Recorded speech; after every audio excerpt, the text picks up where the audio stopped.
Bonjour tout le monde, bienvenue sur la chaîne AG Entrepreneur. Je vais vous faire cette vidéo sur le thème sur la facturation quand on démarre une société, ses premiers devis et comment gagner en crédibilité avec des choses et vous différencier par rapport à certains de vos concurrents avec des choses qui sont assez simples. Moi je le vois avec le temps, je l'ai vu avec le temps mais qui quand on commence on peut ne pas y prêter attention et ça peut nous porter préjudice. Donc la première chose avec laquelle la première chose quand vous créez une boîte et qui me paraît maintenant hyper importante quand on fait une offre de prix, c'est d'avoir un devis qui est propre, c'est-à-dire les devis faits par exemple à la main sur des facturiers comme on peut trouver chez Bureau Vallée ou Top Office. Aujourd'hui ça c'est plus possible, c'est-à-dire certes c'est rapide, c'est pratique, mais aujourd'hui par rapport à, j'ai fait une autre vidéo à ce sujet, par rapport à faire des devis sur par exemple Google Sheet ou Excel, donc un tableur, on rentre ses références, on fait des menus déroulants, on simplifie les choses pour avoir un seul modèle et après on peut le dupliquer autant de fois qu'on veut. Aujourd'hui, quand on va voir ses premiers prospects, pour qu'ils passent client, il faut déjà qu'ils soient rassurés. Si déjà la boîte est récente, pour avoir leur confiance, c'est compliqué. Donc si en plus de ça, on leur fait un devis à la main, comme les plombiers, il y a de ça, ou j'ai rien contre les plombiers, mais il y a de ça 10 ans, aujourd'hui c'est plus possible. Il faut faire un devis qu'on envoie en PDF, pas de format Word, pas de format à la con qu'on ne peut pas ouvrir. Il faut que les envoyer par exemple en PDF. Ça peut paraître tout bête, il y a plein de gens aujourd'hui qui n'ont pas ce raisonnement que d'envoyer ces documents-là en PDF.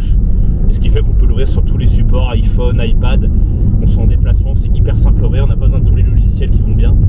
Donc je pense que le format d'envoi est hyper important. Autre chose, avoir un nom de domaine personnalisé. Aujourd'hui, je vois énormément de sociétés qui ont des noms d'adresse mail, contact, garage, je ne sais quoi, @gmail.com, ou nom de l'entreprise @orange.com, nom de l'entreprise @hotmail.com. Aujourd'hui, avec Google Workspace notamment, c'est tout simple d'avoir des noms de domaine qui sont personnalisés et du coup faire plus pro.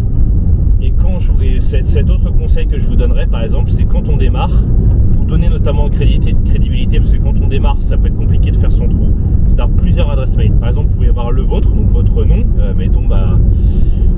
vous mettez votre nom, prénom, nom.prénom, le nom de votre entreprise.com, votre nom de domaine. Donc ce qui fait qu'en fait ça fait beaucoup plus propre. Vous pouvez faire une deuxième adresse mail, vous pouvez mettre par exemple comptabilité, le nom de domaine donc de votre entreprise.com.